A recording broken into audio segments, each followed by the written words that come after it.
1950s, Solomon Asch conducted conformity experiments at Swarthmore College in Pennsylvania. In the experiments, he would present a room full of test subjects with a card that had one line on the left and then 3 lines on the right.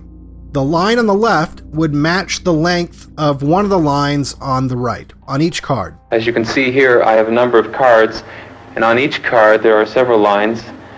Your task is a very simple one. You're to look at the line on the left and determine which of the 3 lines on the right is equal to it in length. He would tell his test subjects that the experiment was to determine how well people could judge the lengths of the lines. What he didn't tell them was that only one of the people in the room were actually test subjects. The others were all in on the experiment. They were actors. The experiment had nothing to do with the perception of the lines, at least not in the way that the real test subject thought. Asch's real experiment was to see if he could get the real test subject to choose the wrong line by having all the fake test subjects, the actors, incorrectly choose first. He wanted to see if people would go against the evidence that was literally right in front of them in order to agree with the rest of the group. And the results were actually pretty scary.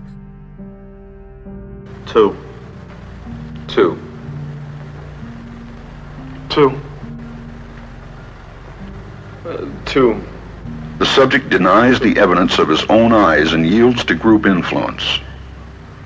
Asch found subjects went along with the group on 37% of the critical trials.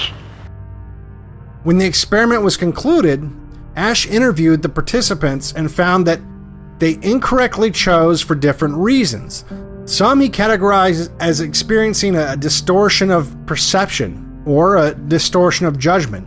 This meant their ability to even perceive the length of the lines was affected simply because the input they were receiving from the people around them, the social input, was overriding their eyes. Now think of it as a type of hypnosis or suggestion. They actually perceived the incorrect answer as the correct answer because the social pressure was more powerful than their ability to perceive reality. Or they doubted their perception, even though they knew it was wrong. They figured they had to be perceiving things incorrectly, so they outsourced the decision-making to the people around them. Think of how many people that applies to today. There are 4 of them and 1 of me. 1.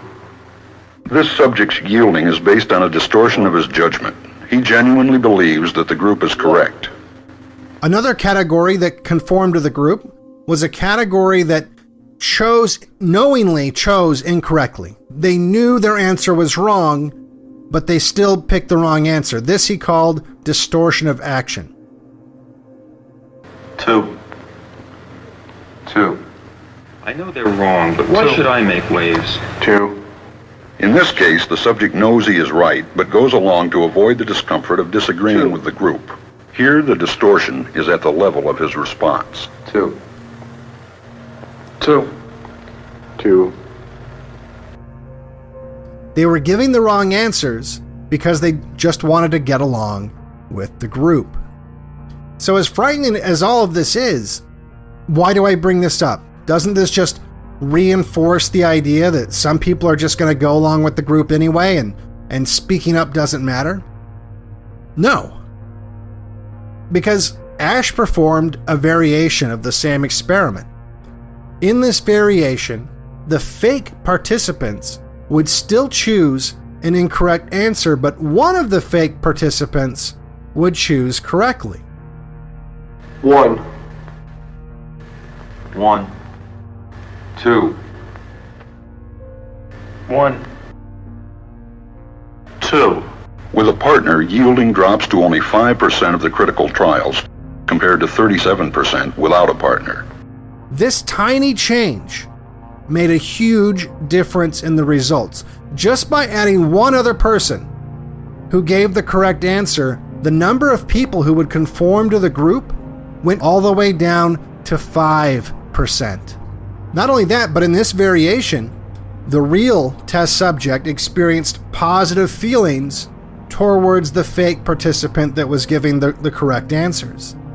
That is the power that one voice has.